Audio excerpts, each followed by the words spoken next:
Welcome back to the Almost Shameless podcast. I am your host, Tanya Ray Fox. Thank you for joining me. I have been waiting all week to finally talk about some post-week one football with you. Usually, I think I'm going to try to do this a little earlier in the week. It's going to depend on the cadence week to week when the Patriots play and sort of how the week is progressing.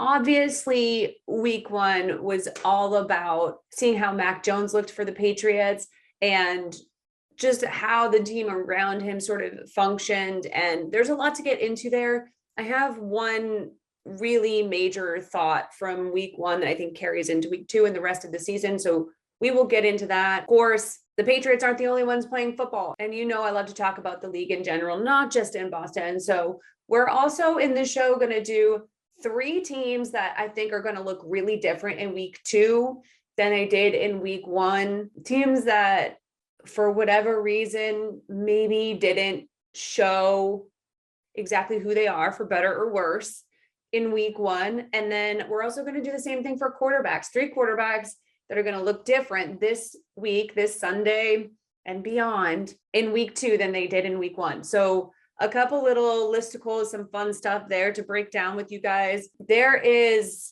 always overreactions after week one, right? Like there's just always, it's really difficult to gauge where every team is at and exactly like what the season is going to look like after one game. But as people who watch and fans and, you know, just people who are passionate about the sport and about the game, it's hard not to get caught up in that. That's kind of like what we watch for. So we're going to do it. You know, we're going to have reactions. We're going to try to break down what we've seen. But some of what we want to talk about in this episode, what I want to deal with is sort of the realities. What are we actually looking at that maybe doesn't necessarily come across in scores or stat lines or whatever else? Where are the signs of what these teams actually are, what these quarterbacks actually are, what these defenses actually are, and how is that going to progress over the course of the season? So we're going to start right off with Mac Jones and the Patriots. Obviously, the Patriots lost a close game to the Dolphins in week one, 17-16. It looked a lot like two teams that were like playing each other, which is the most unsurprising thing in the world. It was Brian Flores versus Bill Belichick. It was Tua versus Mac. Obviously, this was going to end up kind of looking like a team playing itself in a mirror, right? And the score reflects that. There wasn't a lot of big playmaking. It really came down to the team who made more mistakes, and that team was the Patriots. And so uncharacteristic of a Bill Belichick team to be the team making more mistakes. A lot of penalties on the offensive line that you don't want to see. The fumbles, 4 fumbles, 2 recovered, 2 turnovers. And it was a difficult thing to watch in light of the fact that Mac Jones played really mistake-free for the most part. He had a little hiccup on the very first possession, the first snap of the first possession, but otherwise he looked increasingly comfortable over the course of the game. He is clearly a guy who's not going to make unnecessary mistakes in the same way that a lot of rookies do. And I think in the same way we saw from some other rookies across the league, but we're going to get into that a little further. Really, the biggest takeaway from the game was this is a team that I think ran up on a defense that was playing at a higher level than theirs was. That Damian Harris fumble sort of ended any momentum the Patriots had to win the game. That was what sealed the deal. And those are just ways we are not used to watching the Patriots lose. So you can't put it all on one person, right? It's not all on Damian Harris. It's not all on the run game. It's not all on the defense. I mean, the defense only allowed 17 points. So obviously, you know, they were still doing their job. And Tua is not the most explosive quarterback on the planet, but holding a team to 17 points is pretty good. In a game like that, you'd like to maybe see a 13 or 14 points, you know, from the other team in an offense that isn't quite explosive, isn't quite like there yet, but nothing to sneeze at. But there were fundamental things that were there to be excited about. And it was exciting to see an offense with real tight ends back on the field. Jacoby Myers was as reliable as ever. A really great catch by Aguilar that I think I would like to see more of that stuff. I do think the potential for Aguilar to stretch that field, if he can get rhythm with Mac Jones, could really change how effective the run game is. Obviously, the offensive line didn't look their best, but Mac Jones sacked just once. threw the ball over 30. Anytime you're throwing the ball over 30 times, late 30s, and you're only sacked once as a rookie in your first game, okay, I'll take it. Getting Trent Brown healthy and back on the field would be helpful for that. I mean, they were without him for the entire game for the most part. So, there were like little bits and pieces you can look around and say, like, here's where the little mistakes happened. But at the end of the day, it was still a home game against the Dolphins.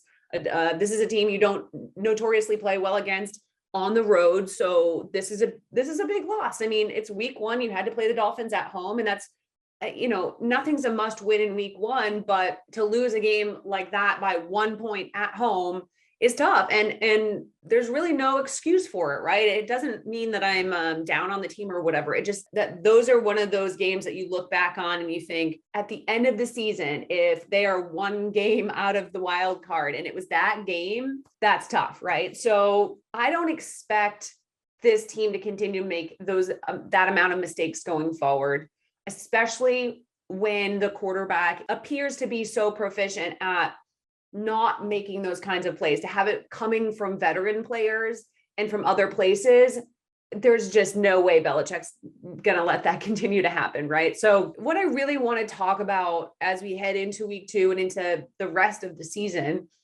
is exactly what we are getting with Mac Jones, because now we have a full NFL game. He faced a really good NFL defense. This is an NFL defense that forced Patrick Mahomes to throw 3 interceptions last year, that made real veteran quarterbacks look mediocre and even bad last year. So for Mac to debut and to be so calm, collected, and mistake-free in week 1 is a really big deal. And what we're seeing here is a quarterback that over the course of training camp, we started seeing the reports coming out of training camp, how composed he was, how sort of like on board he was with being a team leader, like just really studying, really putting his nose to the grindstone, all of that, right? After week 1, it's so clear to me that Mac Jones is a quarterback made in Bill Belichick's image. This is the quarterback he has always wanted. It's the quarterback he had in Tom Brady for a large chunk of their time together. And I'm not comparing Mac to Tom Brady as a player, but just in terms of mentality, a guy that is going to just do their job, not complain, stay quiet with the media, be the ultimate team guy, right? So Mac is the perfect Belichick quarterback because he doesn't have the kind of physical skill set, the athleticism, the natural arm of like a Matt Stafford or a Jameis Winston or these other guys who are good pocket quarterbacks, but are really naturally athletic and strong in other ways, or big, right? He is an average sized guy with an average arm. And where he excels is with his timing, his accuracy, and his studiousness. This is a guy who, as he goes along into this season and beyond, you can imagine will be the guy who understands what every defense is going to try to do to him. He's not going to get caught off guard. He's not going to make mistakes when the pocket collapses on him. He's going to get the ball out as quickly as possible. All these little things, right? And when you have a player like that, a cerebral sort of game manager player, you don't have to worry about underutilizing them as athletes. You don't have to worry about all the things you might not be doing to use them to their full potential. Because as a physical athlete, as a rookie, he will get better, obviously. But right now, as a rookie, physically, he is limited. So there's this perfect little lane that he knows he has to be in that Belichick loves, which is game manager. Don't lose the game for us. Make the plays we ask you to make. Keep the offense moving. Keep them off the field. And as long as we get ourselves into the red zone, we're going to get a chance to score. It's very, not the most exciting offense to watch, but we know that this is what Belichick and Josh McDaniels like to do. And Mac just fits that perfectly. That's when they drafted him. That's what a lot of people talked about, was like, if someone was going to make Mac Jones work early, wouldn't it be a Belichick and McDaniels type offense where they're not going to miss having this explosive offense They're not going to have to readjust. Like, this is what they do, and they fit a quarterback into that mold, and he is thriving in that situation currently.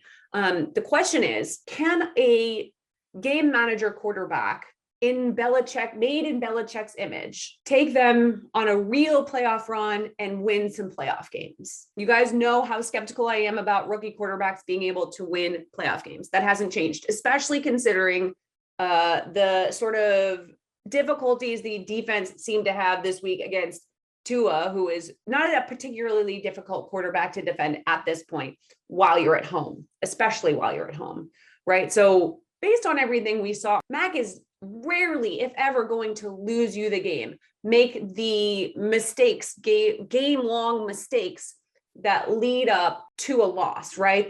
Some of the stuff we saw from early Baker Mayfield, players like that, where you can look back at the game and say, maybe the game was given away when the quarterback tried to do too much. He's not going to do that.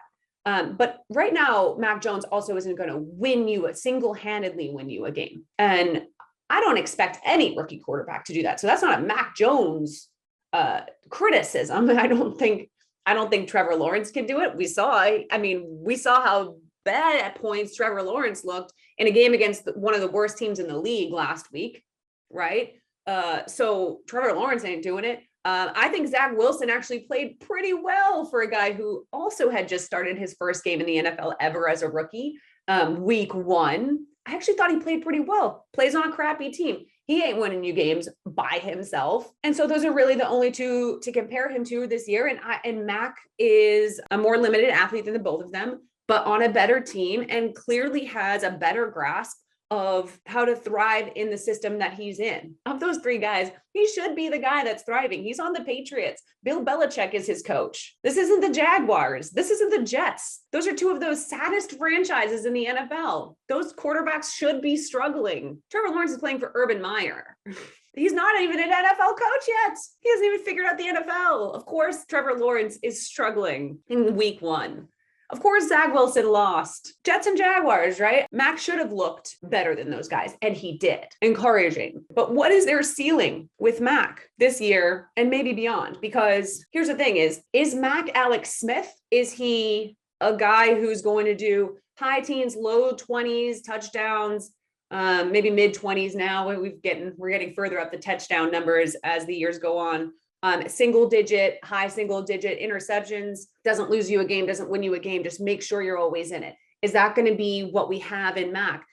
In year 1, that would be incredible, right? In year 1, that's the best you could ask for from a guy like Mac Jones. We already talked about this. He's not going to be RG3. So if you could get an Alex Smith-like performance out of a rookie quarterback, that's a massive win. That's a big pat on Belichick's back at the end of all of this, right? But does it get you playoff wins? Because the best offensive mind of the last 2 decades in Andy Reid couldn't get over the hump with Alex Smith. He needed Patrick Mahomes. The question is, if you paired an Alex Smith type player with the defensive genius of Bill Belichick, does that then change the game, right? Andy Reid currently gets away with having subpar defenses because of the offense that he has, because of Patrick Mahomes and Tyreek Hill and Travis Kelce and the lot. He couldn't get away with that with Alex Smith.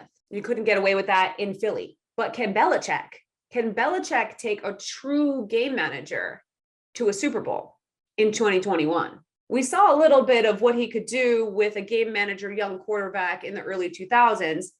That defense, it was a different story, right? Defense was a different story. And I think we underrated a little bit how good Tom Brady really was in his second year. He wasn't a rookie, right? He had a year of sitting on the bench and learning in the NFL and everything else. So he wasn't a true rookie, which helps. He was a game manager compared to a Peyton Manning or Brett Favre or the other guys at the time who were thriving.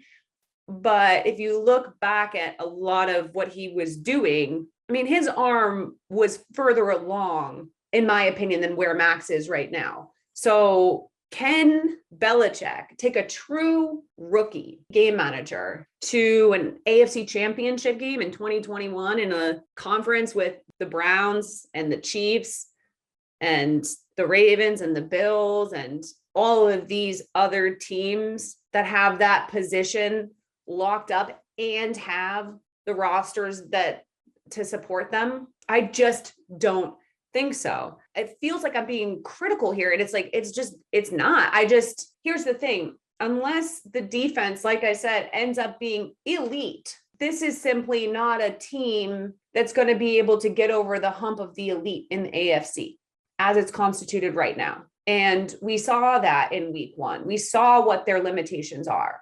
And yes, there are some limitations with Mac. It's very weird to watch people. I understand that it's so impressive to see a rookie quarterback complete 74% of his passes in week 1. Plenty of other rookie quarterbacks have had incredible week 1 or first start in their career performances. We talked about this a little bit on Twitter. Blake Bortles among them. There's a lot to be worked out over the course of the season. And for all we know, Mac will evolve into a bigger play quarterback. They will be able to incorporate the deep pass a little bit more with the guys that they have. I mean, obviously they are limited at wide receiver, but I do still think Aguilar can be that field stretcher for them if they need in certain situations. I do think that Ivan Thiers is going to get the running back room in shape. He was not happy this week. And I am impressed with Mac's approach to team building. It's not about me. It's about the team. I just, all of that stuff. That's, of course, I don't even know if impress is the right word. That's how he should be. That's how he should be. He's a rookie in charge of an offense and largely the face of a team that's a bunch of veterans. And a lot of those guys have won. They've won things before. You've got Matt Slater and Devin McCourty and Dante Hightower, and you've got guys on this team that know what it is to win. And so he should know it's not all about him and that it's about the team. It's so weird that we do this. We praise these guys for sort of understanding this or espousing this to the media, right? But if they didn't, we'd be like, what the fuck is wrong with you?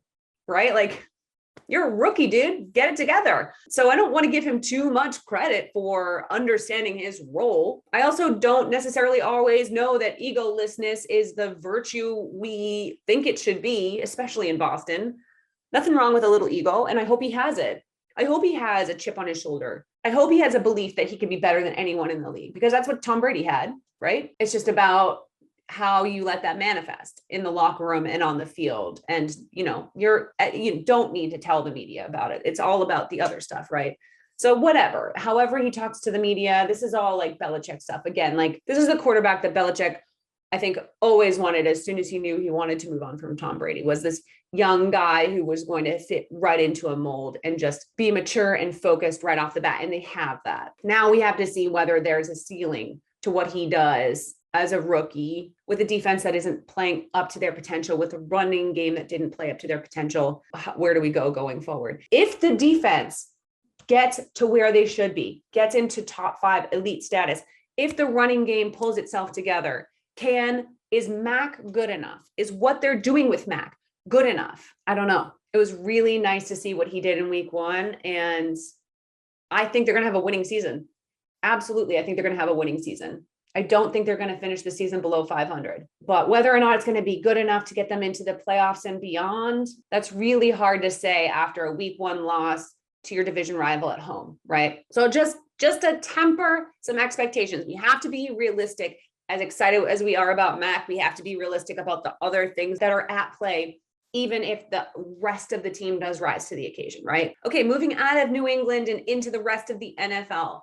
Week 1, there's always a few mysteries that happen in week 1 and some things we have to take with a grain of salt, right? So there are 3 teams that stand out to me as teams that I think will look a lot different in week 2 than they did in week 1, that will kind of either come back down to sort of where they should be or rise to the level of where they should be. And it's important that we start to work this stuff out early in the season so that we have a realistic view of how things are going, right? Like it's basically the reverse of overreacting. We're going to try to level off the overreactions both ways. And the first team that I think we all agree is going to look a lot different in week 2 than they did in week 1 is the Houston Texans.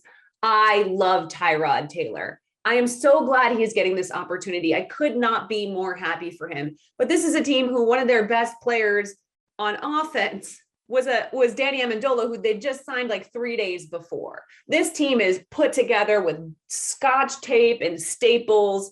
It is just not a real NFL team. What they did to the Jaguars last week says way more about the Jaguars than it does about them. This week they go to Cleveland, and I fully expect that game to be an absolute blowout. It's going to be an absolute blowout. Cleveland looked really good against the Chiefs. They had a chance to win that game. Week one, Andy Reid and Patrick Mahomes don't lose in September. This was no different, but the Browns are clearly real contenders, and the Texans are going to get absolutely demolished. My only hope is that somehow in the midst of all that, Tyrod is able to still have a decent showing for himself, because it's so easy to root for that guy, right? The second team that I think is going to look a lot different in week 2 than week 1 is the New Orleans Saints. Listen, I'm all here for the Jameis Sans, the post-LASIK laser show that we're getting from Jameis Winston. And I do believe that Sean Payton has unlocked a lot of what makes Jameis a real weapon. The Saints are always a really good team, but they are not beat the living shit out of the reigning MVP good. And not only do I think that they looked a lot better in week 1 than they necessarily are, not Jameis himself, but the team overall, they are now going to go travel to a division rival. They're going to play Carolina in Carolina. So things always level off in a divisional game, team-wise overall. I feel like people don't always realize how well the NFC South plays each other. Now, that's a division where 3 of those teams have played in the Super Bowl in the last 6 years. The team that's gone the longest since playing in the Super Bowl is the Saints, right? Panthers in 2015, Falcons in 2017, Bucks last year. So that division's a little, I understand all those teams have changed a lot over the course of that time, but it is a lot more competitive than people realize, and they do play each other really well. The Panthers are always good for one really difficult game for the Saints, and I think that it's going to bring them back to earth a little bit. And so we'll see a little more. We'll actually learn more about the team this week. I don't think we learned a ton about the Saints last week against the Packers. I understand the Packers are really good, and it was certainly a statement win. But again, like I said about the last game, it seemed a lot more like it was more about the Packers and what the hell is wrong in their locker room and within their organization than it did about how good the Saints are and what their ceiling is for the season. I think we're going to find more out about them this week. And the third team I think we're going to learn a lot more about in week 2 than in week 1 is the Baltimore Ravens. The Ravens play the Chiefs at home in Baltimore. And God, that game in Las Vegas was so weird. It was so wonky. They have dealt with a lot of injuries. And so I genuinely think they just were completely out of rhythm. They were clearly not prepared to play that weird of a game in Las Vegas. That crowd was amazing. Honestly, it was a fun game to watch, but it was also like, I don't think I understand what just happened with either of these teams. I'm not sure. Derek Carr can look like an MVP contender or Jared Goff, just depending on the drive. And there was a lot of that in that game. And the Ravens have just lost every running back they have. It's a very difficult spot that they're in. They are always built to overcome injuries, but obviously there was some things that threw Lamar Jackson off, and he wasn't capable of doing his best in overtime. So I want to see what they were able to do against the Chiefs. Now, I know when you're playing the Chiefs, that's not the game you use to judge a team for the entire season and what they're capable of, because of course, the Chiefs are always going to bring their best, especially in September. The Chiefs are probably going to win that game. But the Ravens play in past seasons when they have been postseason contenders, they play the Chiefs really well. The Lamar Jackson era Ravens play the Patrick Mahomes Chiefs, as well as just about any team outside of the AFC West. And I do think that if they're going to get back on track and sort of recover from the massive disappointment and blowing that win in Las Vegas, they have to get their feet under them against the Chiefs and not mentally lose the game. They can lose the game on the scoreboard, and they likely will, but they have to stay in it mentally. They have to stay in the game. They have to show what they can do defensively. The Browns showed what they could do defensively against Patrick Mahomes last week. Obviously, he did the, late third quarter, fourth quarter thing he always does. But it was definitely one of those games where you can see the game planning and the understanding of what to do against Patrick Mahomes. And you're going to want to see that from the Ravens again. They've done it in the past. And I think it's really important that they continue to put their best foot forward against the best team in the AFC if they want to keep their chances in their own division, because things are really tough right now for them. The Bengals are 1-0, the Steelers are 1-0, and the Browns are probably the best team in their division. So the Ravens go down to 0-2 on the season. It's not going to end their year by any means, but they have to get going really quickly here. They don't have a ton of time early on in the season to wallow in the pity of their injuries and in that bad loss in week one. It's time to get things going. Okay, and finally, we're going to kind of stay in the same lane, but we're going to do 3 quarterbacks that I think are going to look a lot different in week one than they did in week 2. And the first quarterback I want to talk about is Josh Allen. Last week, he looked entirely like 2019 Josh Allen again, complete regression. I mean, after this, obviously there was going to be a regression. I think his season last year was totally insane. There are highs and lows to every quarterback's career, and 2020 is going to remain one of Josh Allen's best seasons for the rest of his career. But do I think he's regressed down to what we saw last week against the Steelers? No, I think the Steelers were a really bad matchup. That front line was destroying the Bills' offensive line. They had no answer for it. He was completely out of rhythm. Josh Allen is one of the most rhythm-centric quarterbacks in the league. He really does thrive when he is in rhythm, maybe more than anybody, because of his arm and his abilities in the pocket and his abilities outside to scramble and make those extra plays. He really has a lot that he can do. And so when he has the momentum to keep it flowing, he's one of the best in the league, and he had just no time to do any of that last week. So do I think he's going to be 2020 Josh Allen this season? No, I don't think he will be 2020 Josh Allen many more times in his career. However, I don't think he's 2019 either. And this week they are playing the Dolphins in Miami. So it's not like I think that he's going to be facing an easy defense. He's going to go on the road and he's going to face the Dolphins in Miami. That's tough front seven. We just saw them in New England. However, I still think that there's going to be a move back toward the mean for Josh Allen this week. I think the Bills are going to win that game. I think it's going to be very clear that he can separate himself talent-wise from Tua, and it'll be moving back toward the Josh Allen we expected before the season began. Do I think he's going to have a 140 passer rating? No. I think we're going to be getting closer to the Bills we saw nearly make a Super Bowl last year. Yes, this is a Dolphins team that's really good defensively, but they also weren't exactly world changers last week in New England. So I expect the Bills to correct some of their mistakes. They have great coaching. We know what Brian Daboll can do. We know what Sean McDermott can do. And I just don't see them losing this game this week. And I think a lot of it will be because Josh Allen is back on track. The second quarterback I think is going to look a lot different, but in another way, is Jalen Hurts. I absolutely loved what I saw from Jalen Hurts last week. I think that he has been underrated this entire time, partly because it was hard to know what the Eagles were capable of doing, right? They don't have an incredibly impressive roster. They have a brand new coach who no one knows anything about. I mean, Nick Sirianni is a mystery, all things considered.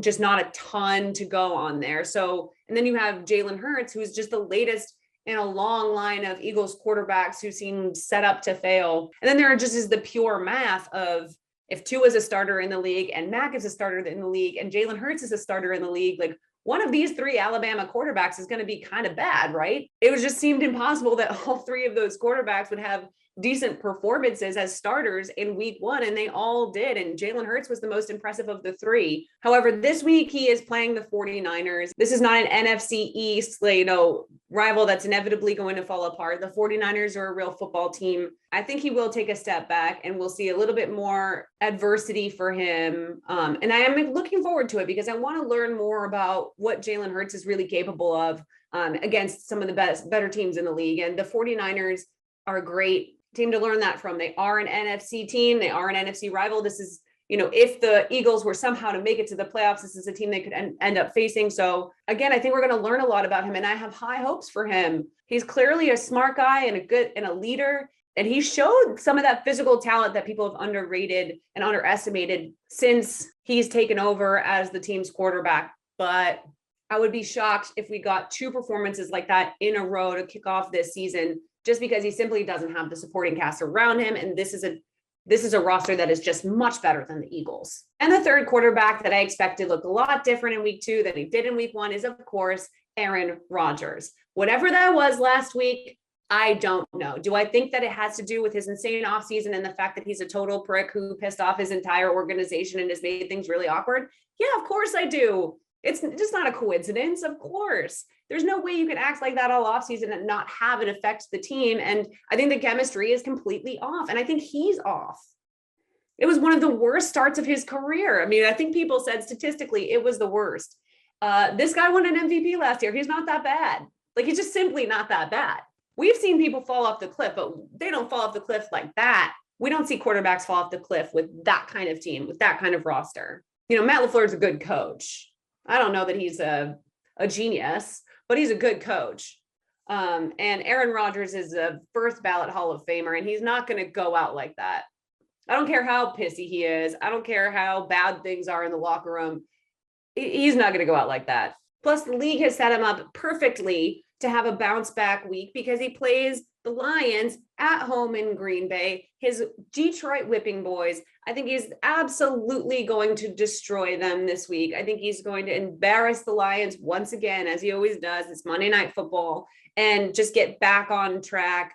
I think that we're going to look back on this week 1 game against the Saints as a bit of an anomaly. I do think that the problems that precipitated a loss that bad in week 1, a game that bad for Aaron Rodgers, are systemic. And I do think they are going to present a problem for the team moving forward in terms of their ability to win playoff games this year or be a real contender this year. That team, you cannot look at a team that played like that in week 1 and call them a contender.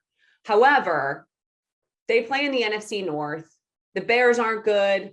The Vikings lost to the Bengals. The Lions certainly aren't good. So this is still a division that they can easily win. And I think in week 2, you play at home, Monday Night Football against the Lions. You have to have a statement game, like a, hey, everything's fine, we're going to be fine game.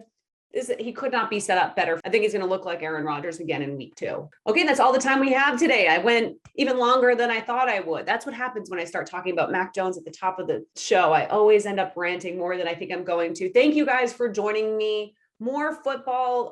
This is being recorded on Thursday, so we haven't watched the Thursday night game, but more football has already begun. Let me know what you think about everything this week. The other teams, the other quarterbacks, Mac Jones, Belichick, all of it. Hit me up on Twitter at Tanya Ray Fox, at Shameless TRF, on Instagram at Tanya Ray Fox, at Shameless TRF. I'm always looking to chat. My DMs are always open. I try as best I can to respond to people.